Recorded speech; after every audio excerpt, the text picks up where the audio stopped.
Selamat pagi Pak, perkenalkan nama saya William Stanley Roth, NIM 2201809405, mata kuliah Manajemen Information System, jurusan Accounting Teknologi, dari BINUS Bekasi. Nah, yang saya dapati dari pendalaman tersebut adalah kelebihan bisnis dalam menerapkan ERP adalah integrasi bisnis dan akurasi data yang lebih baik. Lalu yang kedua adalah perencanaan manajemen sistem informasi. Sistem ERP memiliki alat-alat pendukung dan pengambilan keputusan yang baik, seperti alat perencanaan dan alat stimulasi dapat membantu manajemen untuk lebih tepat memanfaatkan sumber daya. Lalu yang ketiga adalah meningkatkan efisien dalam dan produktivitas. Sistem ERP juga dapat meningkatkan efisiensi dalam aktivitas rutin harian seperti pemesanan, pengiriman, kinerja pemasok, manajemen kualitas, manajemen kas, dan realisasi penjualan. Lalu yang keempat adalah biaya manajemen dan biaya operasional berkurang.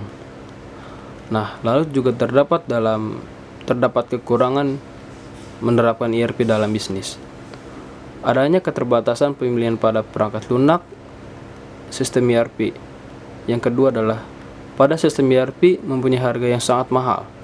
Yang ketiga, sistem ini akan sering terpampang sulit dan beradaptasi dengan jalannya kinerja dan suatu proses pada bisnis dalam berbagai macam organisasi. Lalu yang keempat, pada sistem ini terlalu lengkap jika dibandingkan dengan kebutuhan untuk pelanggan. Lalu yang kelima adalah bergantung pada suatu vendor tertentu.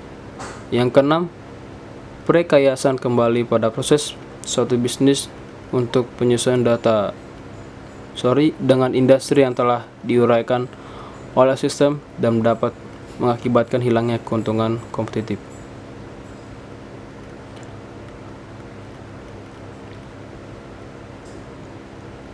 Lalu saya langsung ke soal C. Nah, cyber war adalah perang yang terjadi dalam dunia internet alias di dalam cyber world. Perang ini bersenjatakan koneksi internet dan juga komputer. Cyber war adalah perang yang terjadi dalam dunia internet alias di dalam cyber world. Perang tersebut bersenjatakan koneksi internet dan juga komputer. Aktivitas yang terjadi di cyber war adalah umumnya hacking dan anti-hacking. Dilakukan secara resmi oleh negara.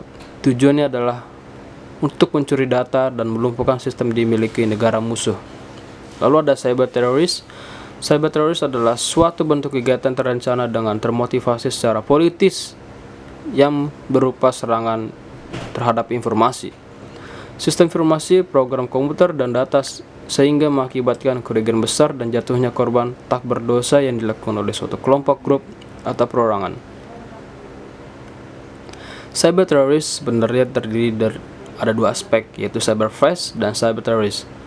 Sementara para pelakunya disebut cyber terrorism, para hacker dan crackers juga disebut sebagai dengan cyber teroris. Nah, lalu yang kedua adalah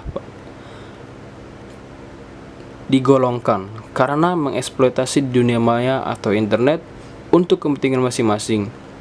Mungkin perbedaan tipis dengan cyber teroris dan hacker hanyalah pada motivasi dan tujuannya saja.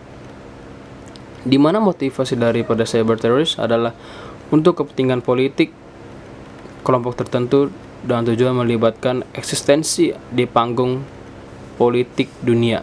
Nah, kesimpulan yang saya ambil adalah dalam menggunakan teknologi kita harus pintar-pintar menyaring informasi yang kita terima dan melihat kebenaran informasi tersebut. Kalau tidak disaring, maka kita menerima informasi tersebut bisa diracuni sebagai pemberontak di negara kita sendiri. Maka dari itu kita tidak boleh percaya dengan sepenuhnya dengan sosial media yang beredar di sekitar kita. Terima kasih.